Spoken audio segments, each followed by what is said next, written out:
reason that I'm here is because the club is seeking change. I thought you'd care more about me than Harry. Mate, I don't have any money better in my pocket. My wife does a good job of making sure it doesn't go there. I'm getting myself into a hole here. All right. That is the way to start the season. Spurs, excellent from the first whistle. I like to think I know what I'm doing, mate. Saying mate gets me around a lot of things because learning the names is almost impossible. How are you, mate? Start thinking about next week. I'm not going to say, mate. I don't think it works that way, mate. Thank you, mate. I've had to pull out of our fantasy Premier League team, mate. No, I'm a Premier League manager. There you go. It's not a fantasy anymore, mate.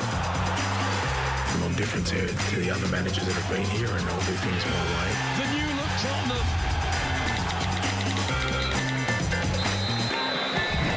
The atmosphere was incredible. Our supporters were outstanding today. What a great challenge, and what a great story. If we get it right, mate.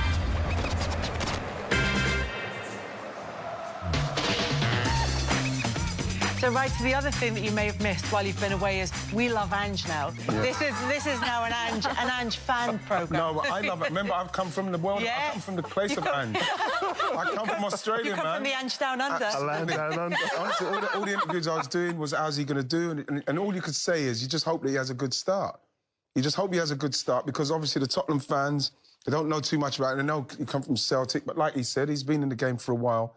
And, you know, being at Celtic's helped him with this situation with Tottenham. Harry Kane going when he's gone as well has helped because the noise kind of quietened down around Tottenham once he got there, I found, because of the way he is and his character, the way he is.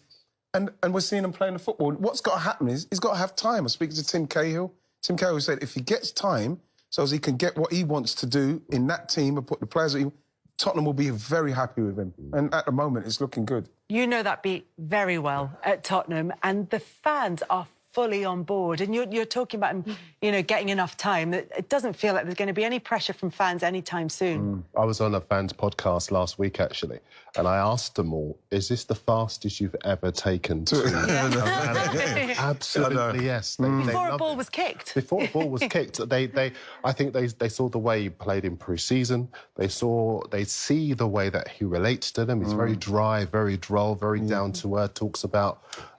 someone asked him at the weekend about whether James Maddison was a bargain at £40 million. He said, bargain? I don't know what world you live in. What world you live in? £40 million. He's very, very down to earth.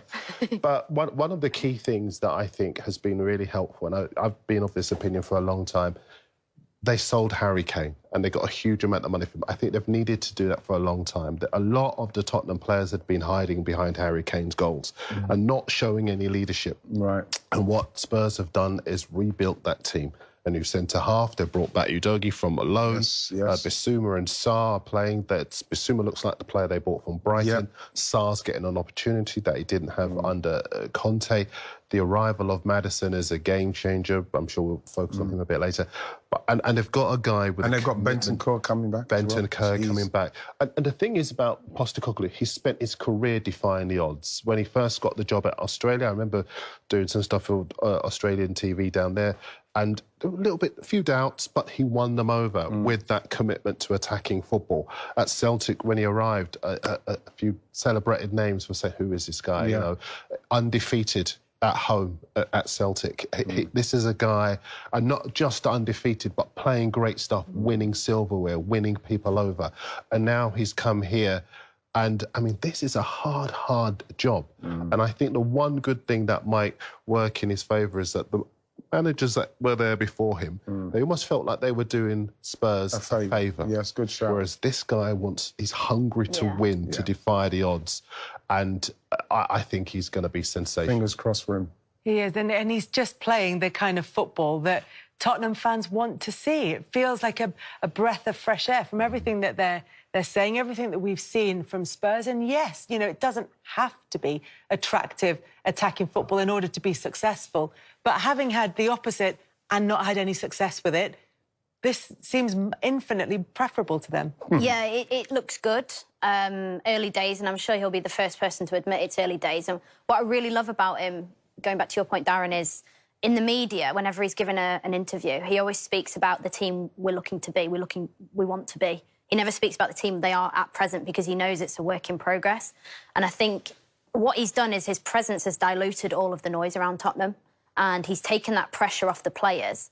I think his biggest challenge moving forward is sustaining this level of football and improving it, but also the number 9. I think Richarlison, I know him well from Everton, desperate for him to do well, and he just looks like he's trying a bit too hard. And I think that if they can get him ticking, I think we're starting to look at a team that's going to function at a high level this season. I think, you've seen them linked with Brennan Johnson. So you see that midfield with Bissouma, Sarr, Bentancur and Maddison in and around there. I think with Richarlison up front, if you can get a Brennan Johnson, and then you can get the Richarlison what went to Everton when he started to really do, and then you can get that maybe 10, 12 goals out of him. You'll get goals from other places. And I think that then you're starting to look at a Tottenham team that's going to cause a lot of problems. I feel that you're right, I think that Richarlison's just trying too hard. He needs to just calm down. Harry Kane's not there at the moment. They haven't got the centre forward, so you stay fit, you're going to play. So just stay calm. You know what I mean? Probably might need a manager to let him know, listen, just relax and play. I'm going to play you in the games. And then he just build himself into the game. Because if they do carry on what they're doing, Maddison's looking amazing, and they can bring in another winger like a Brennan Johnson who's very exciting. He'd be a perfect Tottenham player. I can totally see it, just like I see it with Maddison. Then you start to see that Tottenham, in their final form, could look very, very dangerous. Yeah, Maddison, it just feels like the perfect fit on all fronts, for the club, for the supporters, for the manager's style of football. And for him as well, himself as well, where he is. I love him. I absolutely love the way he plays football. Last season, at Old Trafford, playing for Leicester, I said on commentary, he's the best player in the Premier League at taking the ball on the half-turn, without a doubt. The way that he can manipulate his body with the ball is the best, I think, in the Premier League. Open to discussion, but contributing with goals now to his game, he's almost like, I don't know, is it great, the main man at Spurs? He will be. And he can be, and he will be, but he's also OK with not being the main man, because he knows he can function at a high level. But with Spurs, looking at their squad last season, like, I used to call them a bit like a plane, like heavy-weighted on the wings, and, like, they had so many wing-backs, but nothing through the middle, right?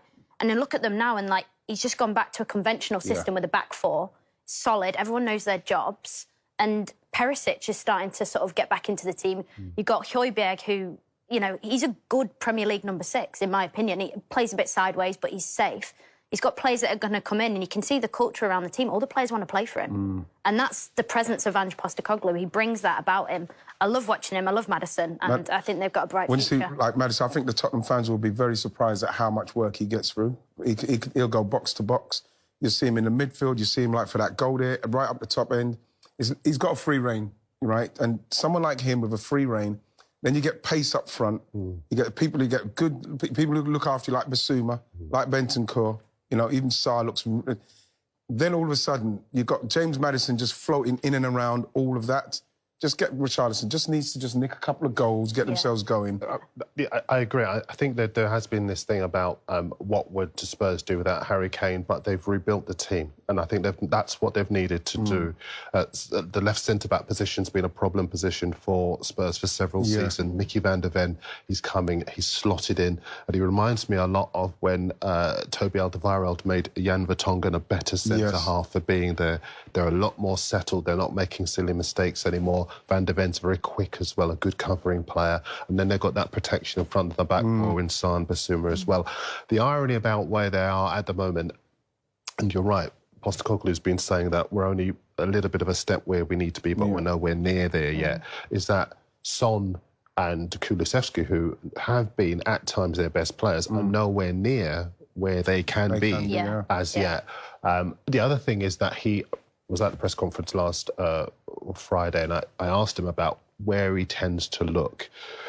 And the answer was very interesting, because sometimes managers can set themselves up to be really clever. He told this story about when he was in Japanese football, and he was managing Yokohama, and he played against Kawasaki Frontale, and a guy came on and ripped his team apart. He'd come straight out of university, and he says he put his school books down, came on the pitch, ripped us apart.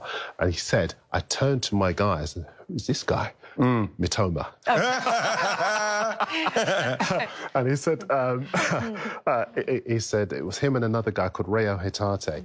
And when he went to Celtic, he tried to buy Mitoma, and Brighton had already got in there and signed Mitoma, but he signed Hetate, took him to Celtic. But he said he will go back to the Asiatic market to see if he can get players there that are very, very cheap in this world of players going for huge numbers. That was the wider point he was making. He's like, there's plenty of talent out there that isn't, you know, tens of millions of pounds if you know where to look. And obviously he has that link to that market. But the success of James Maddison has just been extraordinary and instant. And, of course, the way he's endeared himself to the supporters, or certainly to the home supporters, at least, because when he was over taking a corner against Bournemouth, took a little bit of advice as to whether or not to get the ball right on the edge of the corner of the corner nice. Make sure, make sure because he was okay. Even in the heat of it, you know, he's still got time to have a little, like banter with the fans. It's nice because like people kind of like get a bit too. I loved it. Got a touch of the Ian Wrights about it, hasn't it? That nice. move, Because you know what, the fans, that's something they'll talk about as well. Yeah, he got us there. I'll get him there. Should we bring the mood down and talk a little bit about Arsenal? You're not too despondent. No, it's only a draw against Fulham. Yeah. But did it... To it. Now the finish! And more and more and more. And surely that settles it. That is just remarkable, the amount of bend he got on that. Well, the ball flight may be unpredictable, but the predictable part was the technique. It screamed goal all the way. 85 minutes is... He's made it 2, and no doubt he's hungry for more.